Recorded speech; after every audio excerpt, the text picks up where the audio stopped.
they are finally here. It's been over a year since I started making this insole. Everything that I thought would be easy wasn't easy. Everything that I thought would not take as much time has taken more time. Turns out 7 months ago when I started making this edit, I had an insole that I thought was the one I was gonna make for you guys. But I was able to find a lot of improvements along the way that made this insole a lot better. So let's get into the rest of this edit.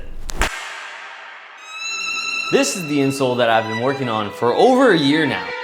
It might have seemed like maybe I was not making the insole anymore, but I found out everything that I need to know about exactly what I need to do to make this insole perfect for you guys. I actually had to stop production for a little while to make sure that I had the exact materials that I needed. So let's go back 8 months, how many months was it? Yep, that was 8 months ago. This should have been done, but it's done now. And if you want to go pre-order it, you can in the description. Let's go back to 8 months ago me that was still trying to figure this out. It has been 9 months now. At this point, I have this insole that I think might be the one that we're gonna use. They're great. I like skating them. I was able to have some good board feel while at the same time being able to jump down some things and not be really worried about my feet hurting. The last video that I put out on working on the insole, I left off on telling you guys I was going to start skating insole number 7. Insole number 7 is turning out to be pretty damn good. And I skated them the entire time I was skating those Lizzies. They provided the support that I needed to be able to skate stairs and not worry about my feet hurting. I don't want to make it in this default mold that they have. I gave them a design. You guys picked the bottom of the shoe design, and some bad news about the top mold of the design. Apparently it costs like twice as much if I want to put it on top of the whole insole. So top of the fabric is just gonna have a little logo. It'll be like right here. I sent them my measurements of what I wanted the insole to look like, and then they sent me back a 3D file, which I had my friend Johnny print on his 3D printer. This is obviously not gonna be the size of the insole that I'm skating, but what is important about this is how thick this part is and how thick the heel is. The proportions will be a little bit different, but for the most part, it will still be the same thickness. So I wanted to 3D print it first so I could see it. I already sent them a bunch of money. Print it, my voice cracked when I said money, because I sent them all my shoelace money. So hopefully these are good. The point is, these insoles are going to be made after this design. They kept telling me, nobody ever makes an insole that thick on the toes. And I was like, yeah, well, probably because they aren't skateboarding. Now that I know the materials that I'm using for this insole, what I'm gonna do is test them. Is you get a bowling ball and you drop the bowling ball onto the insole. And if the insole absorbs the impact, the bowling ball doesn't go bouncing super high. In this box, guess what's inside? But you can't read upside down, can you? Oh yeah, I think I got like 15 sheets of glass.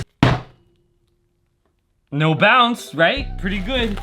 Pretty good so far. Not breaking the tile, so that's good. That giant box was for this. 15 pieces of glass. So now, we're gonna go do the bowling ball test, the insoles on the glass. Okay, let's go outside because I wanna make them. These two samples are different densities of foam, like some are more firm than the other ones. So if this one breaks, then I'm going to try these and see if it doesn't break. So that way I know to use this material instead of that one.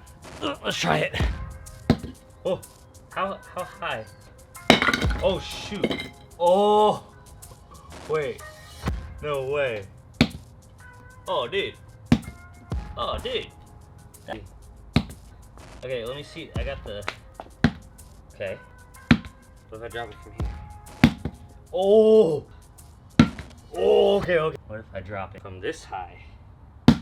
Oh. It's pretty high. Drop it from this high. Oh.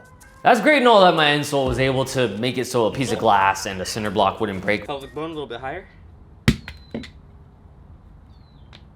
But the real important thing is that doesn't matter. I've skated other insoles in the past that did the exact same thing, and I ended up not liking them, which is why I started to make this insole in the first place. What the real test is being able to go skate them. At this point, it is now 9 months since I put out the video about my insoles. So I went out and tested them and skated them, and the first issue that I ran into is that this is way... Sorry, I want to vomit because it's taking so long for me to finish this. I went out to try different types of fabric that the insole is made out of. All these insoles are the same, with the same thicknesses as the 3D model. But the only difference between them is that each of them have different types of fabric that are on the top of them. We're gonna see which one fabric that's gonna be most grippy. Touch them and tell me which one you think is... It's gonna be grippier? Which one is the grippiest, yeah. That one feels super slippery. That one feels kind of slippery too. I mean, look at that. That's grippy. These two are grippier. I'm gonna step on each one. Maybe like 8 to make a difference. And this fabric right here is probably the grippiest one. I tried to cut them to make them fit like better in my shoe. It was hard to cut it. It's way too thick in the forefoot. And honestly, I had fun skating these. Like they worked really well. And I thought, you know what? I think this is it. I'm gonna make these. The best way to start testing is I'm just gonna start jumping down stuff.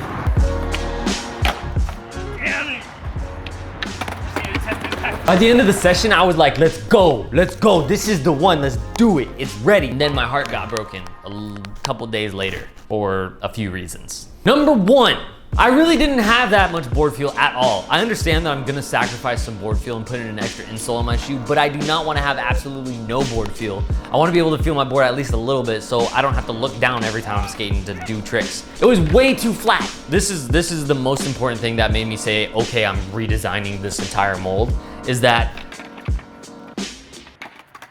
I went to just go about my life like normal. Go out with my girlfriend, go get some coffee, go around town, hang out, do stuff.